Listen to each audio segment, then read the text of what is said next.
मैं आपका दोस्त अमित विल्सन इस समय हमारे channel preaching Amit Wilson ministry में आपका स्वागत करता हूं। और साथियों, आज एक इम्पोर्टेंट महत्वपूर्ण विषय लेकर आपके सामने मौजूद हूं। मैं अमित विल्सन आपको बताना चाहता हूं कि जैसा कि कल के दिन संडे है और हम सब भिन्न भिन्न चर्चेस से भिन्न भिन्न जगहों से आते हैं और प्रभु की आराधना करने के लिए हम लोग गिरजाघर यानी चर्च में जाते हैं। तो साथियों, कई बार आपके मनों में आया होगा कि ये चर्च जो शब्द है इसका अर्थ क्या है। तो मैं आपको बताना चाहता हूँ, चर्च एक ग्रीक वर्ड है जो कि चर्चेस से निकल कर आया है, जो कि एक ग्रीक शब्द हिब्रू बाइबल से यानी नए नियम में जब हम पढ़ते हैं तो वहाँ पर ग्रीक वर्ड जो है वो नए नियम ग्रीक से लिखा गया, यूनानी से लिखा गया है। तो दोस्तों, वहाँ पर चर्च का जो मतलब है वो है एक्लेसिया ग्रीक वर्ड में, और भी 2-3 लैंग्वेज में उसका उच्चारण किया गया है, लेकिन एक्चुअल जो वर्ड है चर्च का उसका मतलब है एक्लेसिया।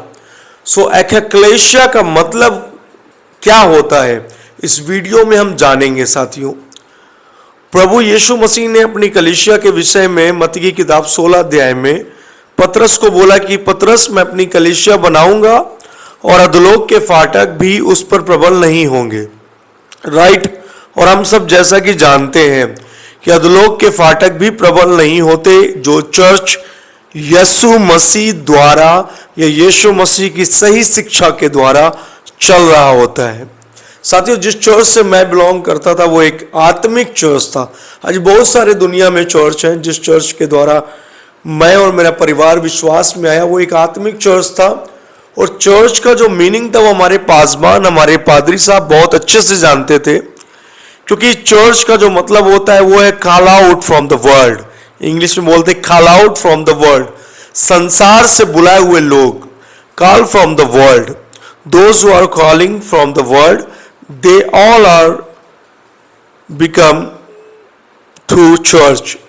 चर्च का ये मतलब नहीं कि ईंटे गारों की जो बिल्डिंग है उसे हम चर्च बोलें, लाइक CNI और रोमन कैथोलिक और मेथोडिस्ट में जैसा कि हमें देखने को मिलता है। सो मैं इस वीडियो में आपको बताना चाहता हूँ कि चर्च का एक्चुअल मीनिंग जो प्रभु यीशु मसीह ने बाइबल के अंदर हम में से प्रत्येक व्यक्ति को बताया और ये वचन दिया कि चर्च का जो एक्चुअल मीनिंग है दोस्तों वो है संसार से अलग किए हुए लोग। राइट।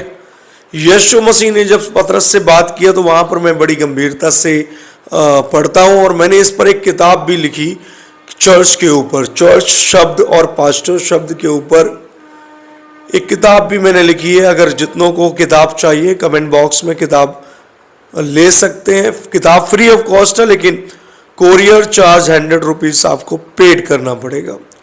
बेशक कई जगह कोरियर चार्ज ज़्यादा होगा, लेकिन we can provide you anyway, we can come in your city, then we will give free of cost. तो मैं आपको बताना चाहता हूँ दोस्तों कि जो चर्च वर्ड है बाइबल में वो प्लूरल नहीं है, यानी बहुवचन नहीं है, वो सिंगुलर वर्ड है, यानी एक वचन है। इंग्लिश में बोलते हैं सिंगुलर। व्याकरण अगर आपने पढ़ी होगी, ग्रामर पढ़ी होगी, तो आपको पता होगा कि जो सिंगुलर वर्ड है उसे प्रभु यीशु ने कहा, मैं अपनी कलीसिया बनाऊंगा और अधोलोक के फाटक भी उस पर प्रबल नहीं होंगे। Got it. प्रभु ने ये बात सिर्फ पतरस से कही और पतरस से कहा कि तू पत्थर है, तू कैफा है। मत्ती 16 अध्याय में जब हम पढ़ते हैं इस वचन को तो प्रभु यीशु मसीह ने पतरस को बोला कि तू पत्थर है, कैफा है, और मैं अपनी कलीसिया तुझ पर बनाऊंगा और अधोलोक के फाटक भी तुझ पर, तेरी कलीसिया पर प्रबल नहीं होंगे।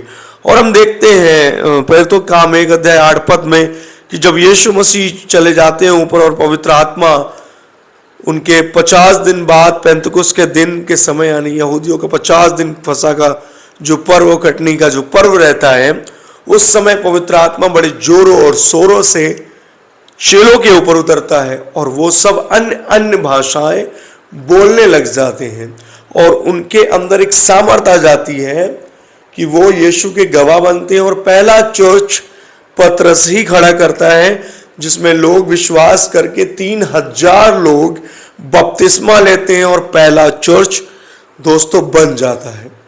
Praise the Lord. मैं आशा करता हूं कि आप बहुत अच्छे से समझ रहे होंगे चर्च का मतलब। चर्च तो हम सभी जाते हैं, लेकिन एक्चुअल चर्च का जो मतलब होता है वो संसार से अलग किए हुए लोग। यदि आज इस समय आप अभी भी अपने पापों से अलग नहीं हैं, अभी भी संसार से अलग नहीं है, संसार में खो गए हैं, मिले हैं, तो आज आपको अलग होने की जरूरत है। और चर्च के एक्चुअल मीनिंग को दोस्तों आपको जानने की जरूरत है कि चर्च का जो एक्चुअल मीनिंग है, एक्चुअल जो वर्ड है वो क्या है। Praise the Lord. सो इसलिए ये मत सोचें कि चर्च सिर्फ एक बिल्डिंग है।